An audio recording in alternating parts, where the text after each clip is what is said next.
నమస్తే, welcome to 69 TV Telugu. నేను జితేంద్ర. బులెటిన్లోకి వెళ్లే ముందు హెడ్లైన్స్ చూద్దాం.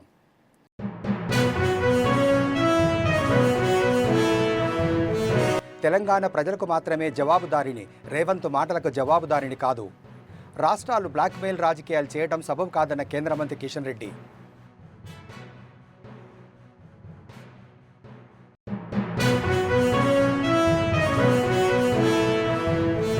వీరనారి చాకలి ఐలమ్మ మహిళా యూనివర్సిటీని తీర్చిదిద్దడానికి ప్రభుత్వం సిద్ధంగా ఉంది.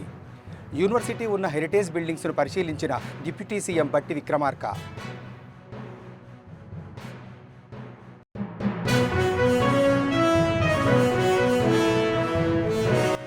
6 రోజుల తర్వాత కూడా ప్రమాదంపై ప్రభుత్వం స్పష్టత ఇవ్వటం లేదు. రెస్క్యూ బృందాలకు ప్రభుత్వ బృందాలకు మధ్య సమన్వయం లేదన్న హరీష్ రావు.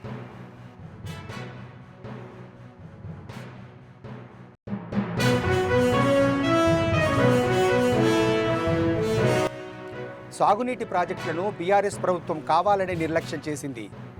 ఆ పార్టీ నేతలు ప్రభుత్వంపై బురద జల్లే ప్రయత్నం చేస్తున్నారన్న మంత్రి జూపల్లి.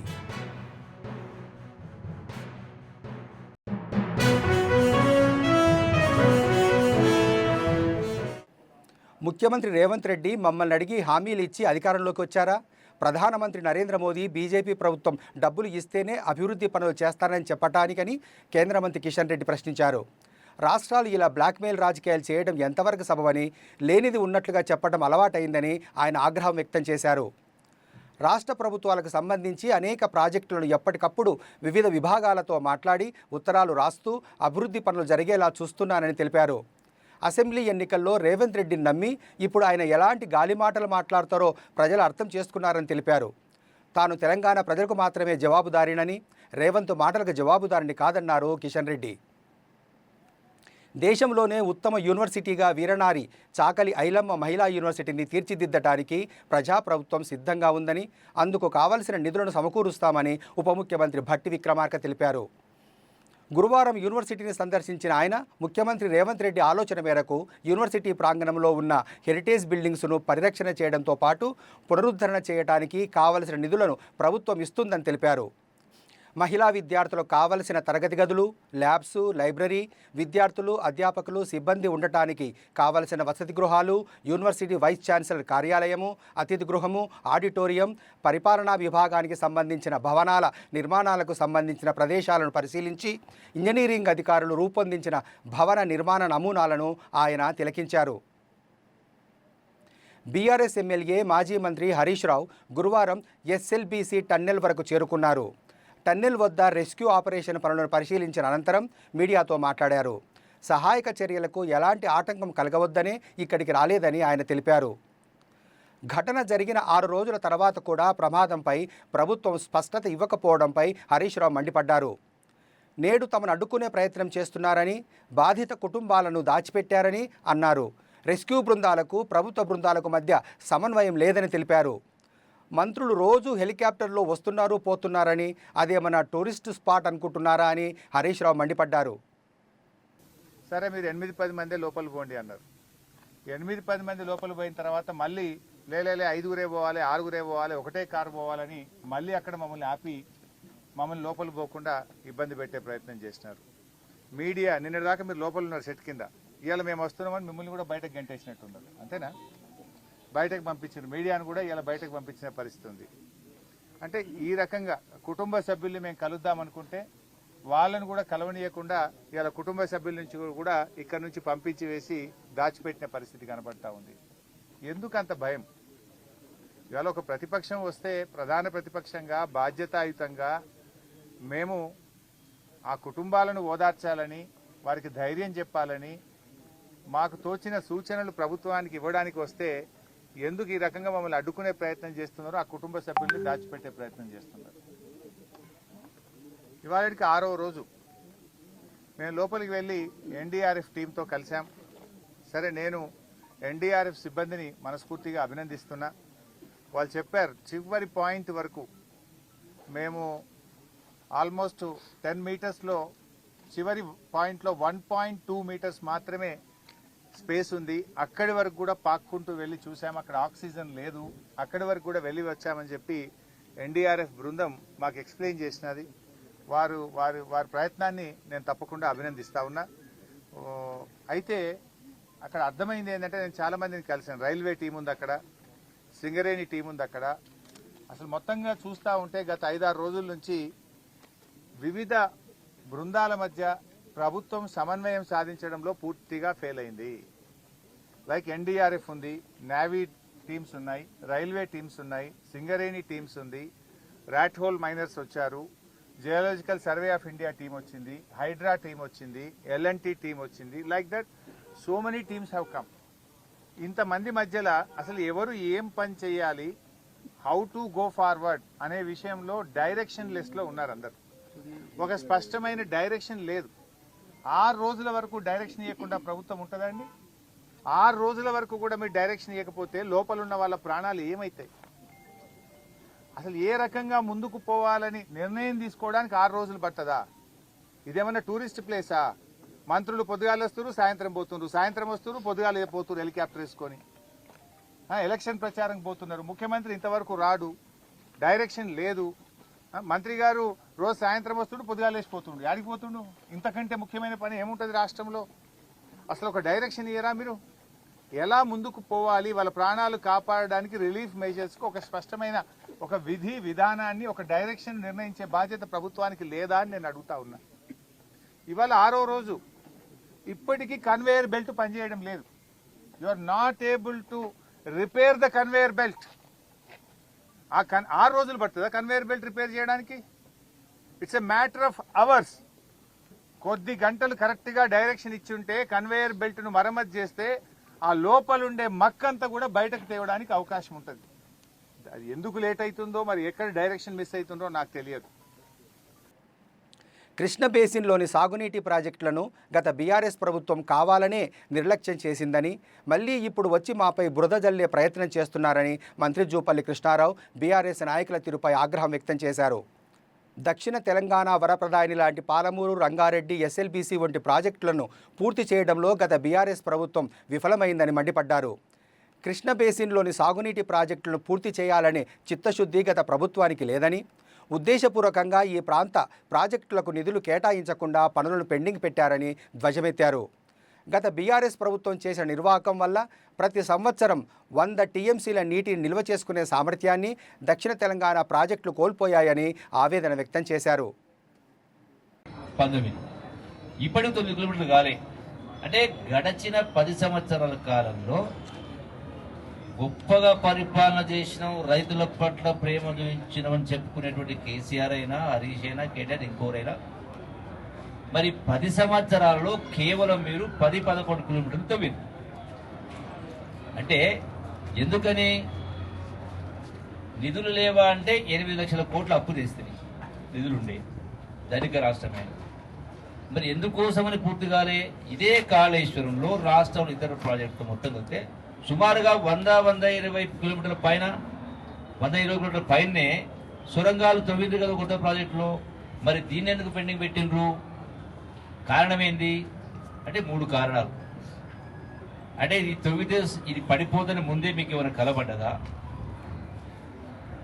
మన కూలిదేందో అది మొదలు పెడితే ముందే కూలిపోదని మీకు ఏమైనా కలబడ్డదా? మొదటి కారణం. రెండవది, ఇది పూర్తి చేస్తే కాంగ్రెస్ ప్రభుత్వానికి మేలు జరుగుతుందనే, అంటే పేరు వస్తుందనే రెండవ కారణం. మూడవ కారణము, మన కేసీఆర్ గారు మాట్లాడుతూ ఈ ప్రాజెక్టు వయబుల్ కాదని. అంటే ఇది ఆర్థికంగా, అంటే ఇది సరిపోయే ప్రాజెక్టు కాదు, అంటే ఎకనామిక్గా ఇది బెనిఫిట్ ఉండే ప్రాజెక్టు కాదని మాట్లాడుతున్నారు. నేను స్పష్టంగా లెక్క చెప్తా ఉన్నా. ఈ ప్రాజెక్ట్ అంటే సుమారుగా 30 టీఎంసీ, అంటే 3 లక్షల ఎకరాలకు పారే నీరు. ఈ ప్రాజెక్టు మొత్తం అవుతున్న ఖర్చు కేవలం సుమారుగా 4,000 కోట్లు. సరే, 500 కోట్లు అటు ఇటు కోట్లు, అంటే ఎకరానికి 1,25,000 ఖర్చు. తర్వాత దీనికి మోటార్లు ఉండవు, పంపింగ్ చేయాల్సిన అవసరం ఉండదు, మోటార్ కాలిపోయే సమస్య ఉండదు, మోటార్ కరెంటు బిల్లు 100 కోట్లు 1,000 కోట్ల కరెంటు బిల్లు కట్టాల్సిన అవసరం ఉండదు. అంటే తక్కువ ఖర్చుతోటి ఎక్కువ రైతాంగానికి ఫలితం వచ్చింది. అది కూడా వెనుకబడ్డటువంటి కరువు ప్రాంతమైన నల్గొండ జిల్లా సాగునీటికి, ఫ్లోరైడ్ నీటికి పనికొచ్చే కార్యక్రమం. మరి ఎందుకు మీరు 10 సంవత్సరాలు ఇన్ని వేల కోట్లు ఇన్ని లక్షల కోట్లు అప్పు చేసి కూడా మరి బయట ఇతర ప్రాజెక్టులకేమో మరి అన్ని కిలోమీటర్లు సొరంగాలు దువ్వి దీనికి ఎందుకు చేయలే అన్నప్పుడు మీకు దీనిపైన ప్రశ్నించే అర్హత కానీ ఈ ప్రాజెక్టును దర్శించేటువంటి నైతిక అర్హత కానీ మీకు ఉందా? స్ట్రేట్గా సమాధానం చెప్పని మాట్లాడుతూ ఉన్నా. ఇలా పొద్దునైనా మాట్లాడుతూ ఎన్డీఆర్ ప్రెస్లో మాట్లాడుతూ మేము ఇన్ని కోట్లు ఖర్చు పెట్టినా అన్ని కోట్లు ఖర్చు పెట్టి మాట్లాడుతున్నాం. అరే నువ్వు ఎన్ని కోట్లు ఖర్చు పెట్టినా కాంగ్రెస్ ప్రభుత్వం ఖర్చు పెట్టి 25 కిలోమీటర్ ఖర్చు పెట్టకుండా 25 కిలోమీటర్ పూర్తి అవుతుందా? ఖర్చు పెట్టకుండా అవుతుందా? మంజూరు ఇచ్చి శాంక్షన్ ఇచ్చి టీవీ మిషన్ తీసుకొచ్చి అమెరికన్ కంపెనీ తోటి కోఆర్డినేట్ చేసి అరే మరి నువ్వు 10 కిలోమీటర్లు నువ్వు ఆ మిగిలిన 9 కిలోమీటర్లు చేసి ఉంటే మీరు ఆరోపణ చేసిన నేను కూడా ఆరోపణ చేయవచ్చు కదా. ఎస్ఎల్బీసీ టన్నెల్ ఘటనా స్థలాన్ని బీఆర్ఎస్ నేతల బృందం గురువారం పరిశీలించింది. మాజీ మంత్రి హరీష్ రావు నేతృత్వంలో బీఆర్ఎస్ నాయకులు టన్నెల్ వద్ద జరుగుతున్న రెస్క్యూ ఆపరేషన్ పనులను పరిశీలించారు.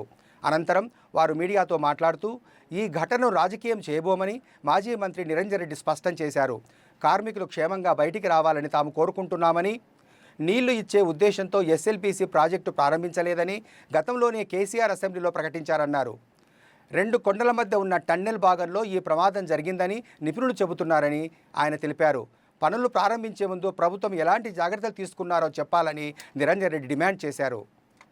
గారు చెప్పడం జరిగింది, ఇరిగేషన్ మంత్రిగా హరీష్ రావు గారు చెప్పడం జరిగింది. దాన్ని రూపకల్పన చేయడమే లోపభూయిష్టంగా చేయడం జరిగింది. సరే వాళ్ళ ప్రమాదం జరిగింది కాబట్టి మాట్లాడడం కాదు, శాసనసభలో స్వయంగా ఆనాడు ముఖ్యమంత్రిగా కేసీఆర్ గారు మాట్లాడడం జరిగింది. నీళ్ళిచ్చే ఉద్దేశంతో మొదలుపెట్టిన ప్రాజెక్టు కాదు ఇది అని చెప్పడం జరిగింది ఆనాడు. దీనితో పాటు సమానంగా మొదలుపెట్టినటువంటి అవతలి ప్రాంతానికి ఇచ్చేటువంటి నీళ్లు పొత్తిరెడ్డిపాడు ద్వారా పోయేటువంటివేమో మేఘాల మీద పూర్తి చేస్తారట్లా. ఎస్ఎల్బీసీ ఎన్నటికీ ఒడవని ముచ్చటలాగా ఉండాలనేటువంటి విధంగా ఎట్లా దీన్ని చేస్తారని చెప్పి ఈ వివక్షను ఆనాడే ఎత్తి చూపినాం. ప్రభుత్వంలోకి వచ్చినాక కూడా దీనికి ఏం చేయాలనేటువంటిది ఆలోచన చేసినప్పుడు మరి ఆనాడేమో వీళ్ళు ఈపీసీ కింద ఇచ్చినారు. మొట్టమొదలు ప్రాజెక్ట్ కన్సీవ్ చేసినప్పుడు జీవో 147 11 ఆగస్టు 2005 దివంగత రాజశేఖర రెడ్డి గారు ముఖ్యమంత్రిగా ఉన్నటువంటి సమయంలో జీవో ఇచ్చినారు. 2813 కోట్ల రూపాయలతోన ఈపీసీ కింద చేపట్టాలి ఈ ప్రాజెక్ట్ అని చెప్పి ఇచ్చినారు.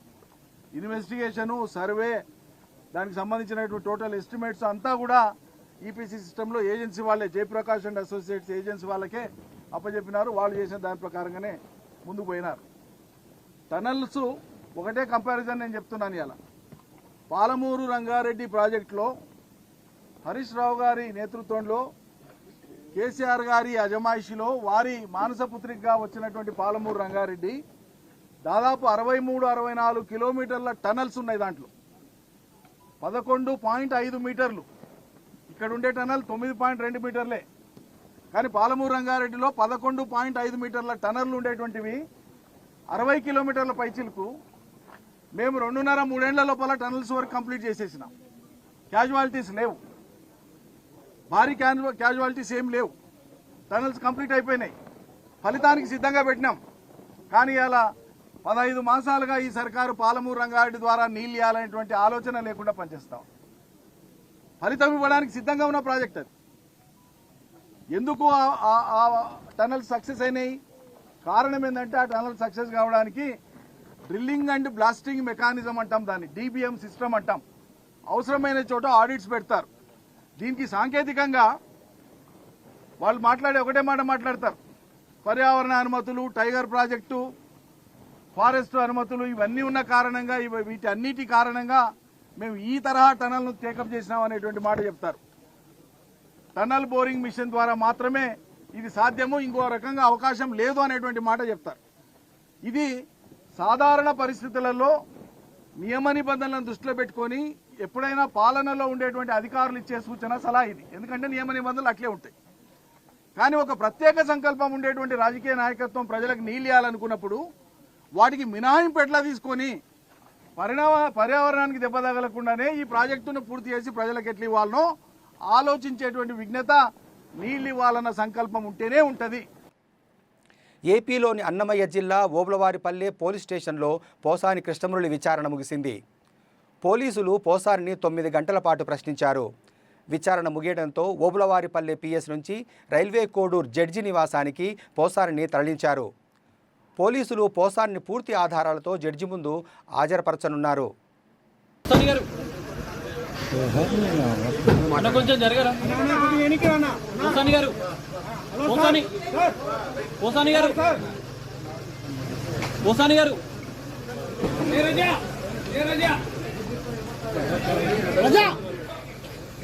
ఏమైనా కామెంట్?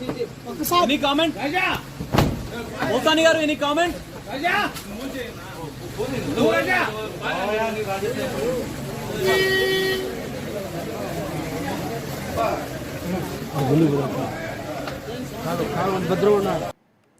వైసీపీ నాయకుడు పోసాని కృష్ణమురళి అరెస్టుపై మంత్రి కొల్లు రవీంద్ర స్పందించారు.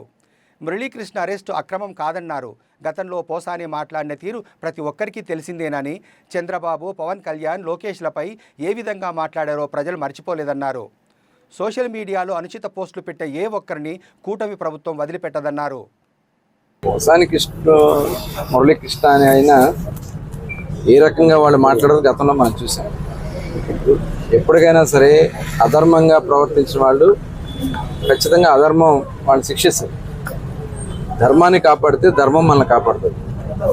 ఇవాళ వాళ్ళు చేసినటువంటి పాపాలే మరి గతంలో నోరుంది కదా అని చెప్పి మరి ఏ రకంగా వాళ్ళు మాట్లాడారు చూసాం. చంద్రబాబు నాయుడు గారి గురించి, చంద్రబాబు నాయుడు గారి కుటుంబం గురించి, పవన్ కళ్యాణ్ గారి గురించి, పవన్ కళ్యాణ్ గారి బిడ్డల గురించి, ఇంతకంటే దుర్మార్గం ఇంకోటి ఉంటుందా? అలాగే లోకేష్ గారి గురించి అసలు ఇంతకంటే ఇంత దారుణంగా మాట్లాడినటువంటి సందర్భాల్ని చాలా ఇది జరగాలి. ఇంకొక ఆడబిడ్డ వైపు కానీ ఇంకొక కుటుంబం వైపు కానీ చూడాలని భయపడే విధంగా ఉండాల్సినటువంటి అవసరం ఉందని ఖచ్చితంగా మేము చెప్తా ఉన్నాం. ఇవాళ ఎంత అపహాస్యం చేశారండి. సోషల్ మీడియాలో ఇష్టం వచ్చినట్టుగా ఆడబిడ్డల గురించి ఏ రకంగా రాస్తా ఉన్నారో మనం చూస్తా ఉన్నాం. అది జరగని ఆంధ్ర రాష్ట్రంలో ఆడబిడ్డలకి రక్షణ కల్పించే బాధ్యత మేము తీసుకుంటాం. అలాగే ఎవరైతే అధర్మంగా దుర్మార్గంగా వ్యవహరించారో వాళ్ళందరి మీద కూడా చర్యలు ఖచ్చితంగా ఉంటాయని చెప్పి తెలియజేస్తాం. సోషల్ మీడియాలో పెడితే మరి ఊరుకుంటారా? నీ కుటుంబం పేరు గురించి పెడితే ఊరుకుంటారా? ఆడబిడ్డల గురించి, ఇంట్లో ఉన్నటువంటి ఆడబిడ్డల గురించి మాట్లాడితే ఊరుకుంటారా? సమస్య లేదు. ఆ విషయంలో మటుకి రాజీ పడే సమస్య లేదు. మీకు హక్కు ఉంటుంది, కొంతవరకు ఉంటుంది. సమాజ శ్రేయస్సు కోసం ఉపయోగించండి. మీ సోషల్ మీడియాలో పెట్టే పోస్టులు ప్రతి పోస్టు కూడా కొన్ని జీవితాన్ని నాశనం చేసే విధంగా పెట్టినటువంటి సందర్భాలు ఉన్నాయి. మాట్లాడినటువంటి పాటలు ఆ కుటుంబాలు నిజంగా చాలామంది సూసైడ్ చేసుకునే పరిస్థితి కూడా దిగినటువంటి సందర్భాలు మేము చూసాం. అలాంటి పరిస్థితి జరగడానికి వీల్లేదు. ఖచ్చితంగా దానికోసమే మేము పనిచేస్తుంది కూటమి ప్రభుత్వం. ఆడబిడ్డల రక్షణ అలాగే సమాజ శ్రేయస్సు కోసం మాత్రమే పనిచేస్తుందని చెప్పి తెలియజేస్తాం. రెడ్ బుక్ రాజ్యాంగం ఏనాడు మేము అనుకున్నట్టయితే వచ్చిన నెల 2 రోజులు మొట్టమొదటి నుంచి మేము చెప్తుంది అదే. మేము ఎక్కడెక్కడ ప్రజాస్వామ్యబద్ధంగానే మేము ముందుకెళ్తున్నాం. వాళ్ళు చేసినటువంటి నేరాలు సాక్ష్యాలతో సహా ఉన్నాయి కాబట్టి ముందుకెళ్తున్నాం. అంతే తప్ప ఇందులో ఎక్కడ కూడా రెడ్ బుక్ అనుకుంటే వచ్చిన 2వ నెలలోనే మొత్తం అందరూ కూడా లోపల జైల్లో ఉండేవాళ్ళు. అలాంటి సంస్కృతి మాకు లేదు. వాళ్ళు చేసినటువంటి పాపలే వాళ్ళు వెంటాడుతున్నాయి.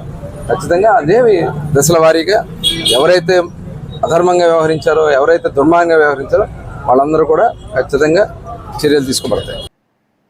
హైదరాబాద్ లంగర్ హౌజ్లోని ఓ చికెన్ సెంటర్ వద్ద వెంకాప్ కంపెనీ డీలర్ కోడి మాంసం ప్రియులకు కంపెనీ ఆధ్వర్యంలో ఉచితంగా చికెన్ పకోడీ, ఉడకబెట్టిన గుడ్లను పంపిణీ చేశారు.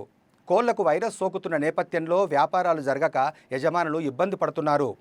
అలాగే ప్రజలు కూడా భయభ్రాంతులకు గురవుతున్నారు. ఈ నేపథ్యంలో ఈ చికెన్ పకోడీ, గుడ్లను ఉచితంగా పంపిణీ చేయడం గమనార్హం.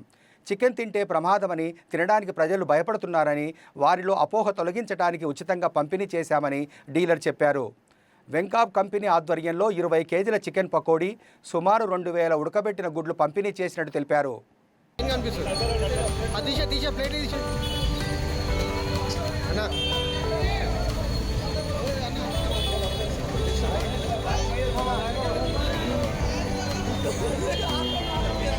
నమస్కారం అండి, నా పేరు రఘుప్రసాద్. నేను వెంకటేశ్వర యాత్రీస్లో మార్కెటింగ్ ఎగ్జిక్యూటివ్గా వర్క్ చేస్తున్నాను. ఈరోజు ఇక్కడ ఈ కార్యక్రమం జరగడానికి ముఖ్య ఉద్దేశం ఏంటంటే, ఇది చికెన్ మేళా అనే ఒక ప్రోగ్రామ్ కండక్ట్ చేస్తున్నాం. వాస్తవంగా ఏంటంటే ఒక 2-3 వారాల నుంచి తెలంగాణ రాష్ట్రంలో బర్డ్ ఫ్లూ ఉందని చెప్పేసి రూమర్స్ వచ్చినాయి బాగా. వాస్తవంగా అటువంటిది ఈ తెలంగాణ రాష్ట్రంలో ఏది లేదు, అటువంటి సమస్య లేదు. వేరే ఇతర రాష్ట్రాలు ఎక్కడో జరిగిన దానికి కొంచెం పబ్లిక్లో ఒక భయం అనేది క్రియేట్ అయింది. బర్డ్ ఫ్లూ అనే వదంతులు ఎక్కడ లేవు. చికెన్ సురక్షితంగా తినచ్చు, ఎటువంటి సమస్యలు లేవు. చికెన్ తినడం ఆరోగ్యానికి చాలా మంచిది. గుడ్లు కూడా, ఉడకబెట్టిన గుడ్లు కూడా తినడం చాలా మంచిది. ఈ యొక్క విషయాన్ని పబ్లిక్ లోకి తీసుకువెళ్ళడం కోసం ఈ చికెన్ మేళా అనేది నిర్వహించాము. వెంకటేశ్వర హ్యాచరీస్ తరపున 2 క్వింటాల చికెన్, 200 కేజీల చికెన్, 2000 గుడ్లు ఈ చికెన్ మేళా అనే ఒక ప్రోగ్రామ్ కండక్ట్ చేసి మన కిరణ్ బ్రాయిలర్ ట్రేడింగ్ తరపున వాళ్ళ సహకారంతో ఇక్కడ ఈ కార్యక్రమం నిర్వహించబడుతుంది. ముఖ్య ఉద్దేశం ఏంటంటే ప్రజలకు కోరేది ఒకటే, చికెన్ వల్ల ఏ సమస్య లేదు. చికెన్ అనేది చాలా సురక్షితం. బర్డ్ ఫ్లూ అనేది మన రాష్ట్రంలో లేదు. మీరు ధైర్యంగా చికెన్ తినండి అని మేము మీడియా మిత్రుల ద్వారా సమూహంగా ఇది తెలియజేస్తున్నాం. కాబట్టి దీన్ని అందరూ గమనించగలరు. ఆరోగ్యంగా ఉండండి, చికెన్ తినండి, గుడ్లు తినండి. మళ్ళీ అదే చెప్తున్నాను, ఎటువంటి బర్డ్ ఫ్లూ అనేది మన రాష్ట్రంలో లేదు. మీరు దీన్ని గమనించండి. నమస్కారం.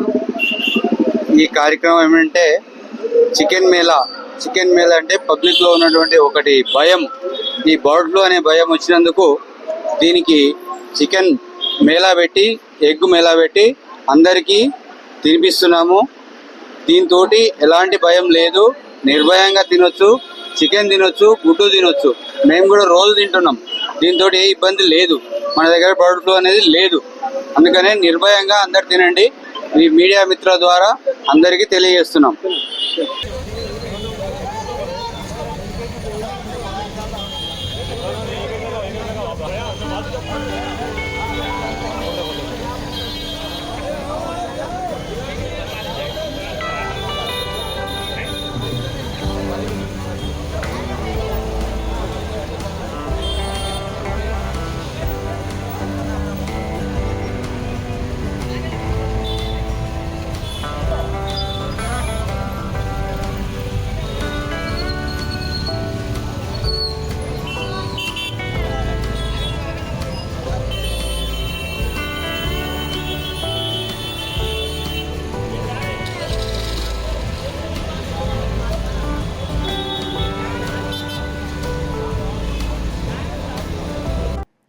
రంగారెడ్డి జిల్లా పటాన్చెరు నియోజకవర్గం బీరంగూడ బ్రహ్మరాంబ మల్లికార్జున స్వామి కళ్యాణ మహోత్సవాలు వైభవంగా జరిగాయి.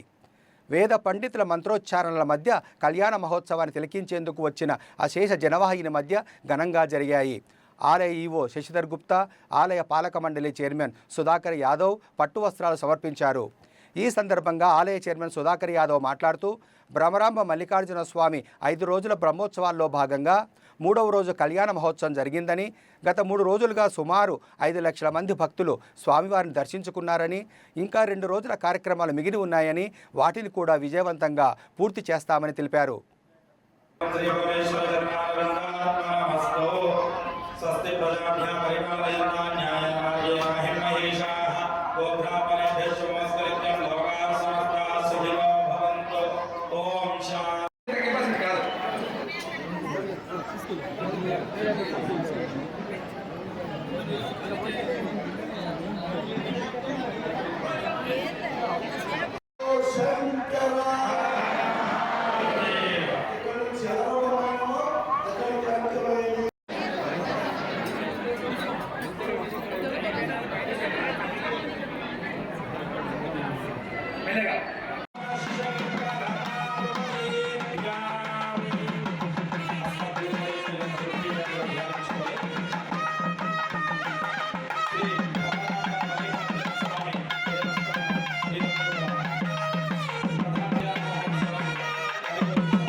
నంద్యాల జిల్లా గడివేముల మండలం భోగేశ్వర క్షేత్రంలో దుర్గా భోగేశ్వర స్వామి ఆలయ కోనేరులో కొండచిలువ కలకలం రేపింది. స్వామిని దర్శించుకోవడానికి వచ్చిన భక్తులు కొండచిలువను చూసి భయాందోళనకు గురయ్యారు. ఆలయ అధికారులు అటవీ శాఖ అధికారులకు సమాచారం అందించారు. కొండ చిలువను చాకచక్యంగా పట్టుకొని అటవీ శాఖ అధికారులు అడవిలో వదిలేశారు. స్థానికులు, భక్తులు ఊపిరి పీల్చుకున్నారు.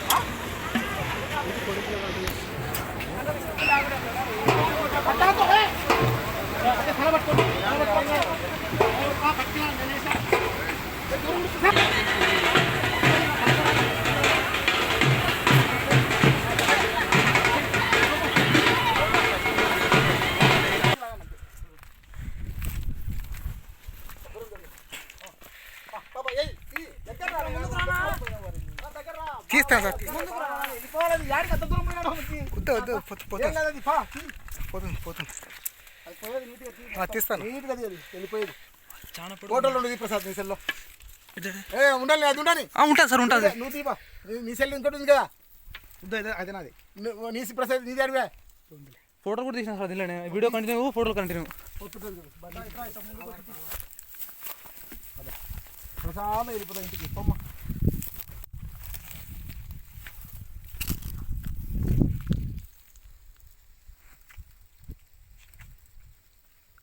చెట్లు అట్టించి అట్లా పైసా పైసా కూడబెట్టి చిట్టీలు వేసుకున్న సభ్యులను నిండా ముంచి పరారయ్యాడు ఓ నిర్వాహకుడు. ఏకంగా 100 కోట్లకు పైగా సొమ్ము చెల్లించకుండా ఉడాయించాడు. అనంతపురం జిల్లా చంద్రలక్ష్మీపల్లి గ్రామానికి చెందిన పుల్లయ్య భూలక్ష్మి దంపతులు 18 సంవత్సరాల కిందట నగరానికి వచ్చి ప్రస్తుతం బీకేగూడ రవీంద్రనగర్ కాలనీ సమీపంలో నివాసం ఉంటున్నారు. చదువు లేకపోవడంతో పుల్లయ్య కొన్ని నెలలు అడ్డాకూలిగా పనిచేశాడు. స్థానికులతో పరిచయాలు పెంచుకొని కూలి పని మానేసి 15 సంవత్సరాలుగా చిట్టీల వ్యాపారాన్ని నిర్వహిస్తున్నాడు. 5 లక్షల నుంచి 50 లక్షల వరకు చిట్టీలను నిర్వహించేవాడు. తొలుత గుడిసెల్లో నివాసం ఉన్న పుల్లయ్య కొద్ది కాలంలోనే కోటీశ్వరుడిగా మారిపోయాడు. చిట్టీలు కట్టిన వారికి ఈ నెల 23 నుంచి 26వ తేదీలోపు డబ్బులు ఇస్తానని చెప్పిన ఆయన 21నే కుటుంబ సభ్యులతో కలిసి పరారయ్యాడు. సుమారు 700 మందికి పైగా బాధితులు అతడి నివాసం వద్దకు చేరుకొని పరస్పరం గోడు వెళ్లబోసుకున్నారు.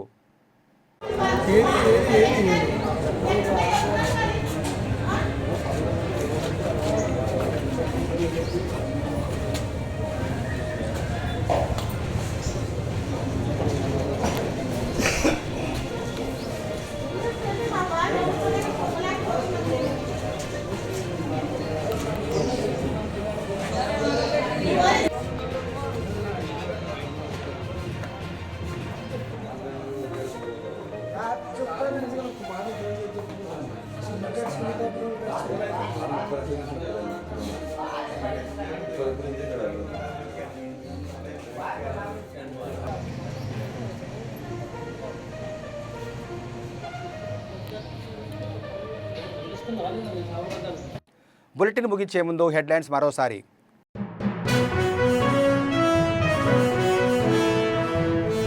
తెలంగాణ ప్రజలకు మాత్రమే జవాబుదారిని, రేవంత్ మాటలకు జవాబుదారిని కాదు. రాష్ట్రాలు బ్లాక్మెయిల్ రాజకీయాలు చేయడం సబబు కాదన్న కేంద్ర మంత్రి కిషన్ రెడ్డి.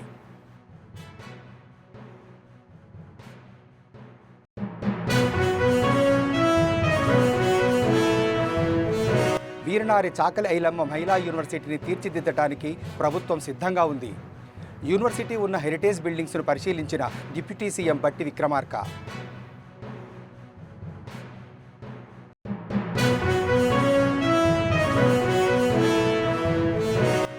6 రోజుల తర్వాత కూడా ప్రమాదంపై ప్రభుత్వం స్పష్టత ఇవ్వటం లేదు. రెస్క్యూ బృందాలకు, ప్రభుత్వ బృందాలకు మధ్య సమన్వయం లేదన్న హరీష్ రావు.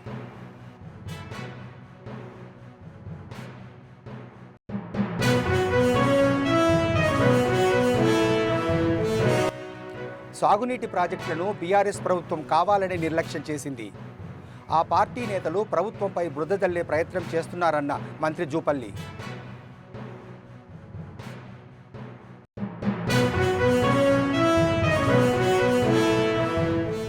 మరిన్ని అప్డేట్స్ కోసం చూస్తూనే ఉండండి 69 టీవీ తెలుగు.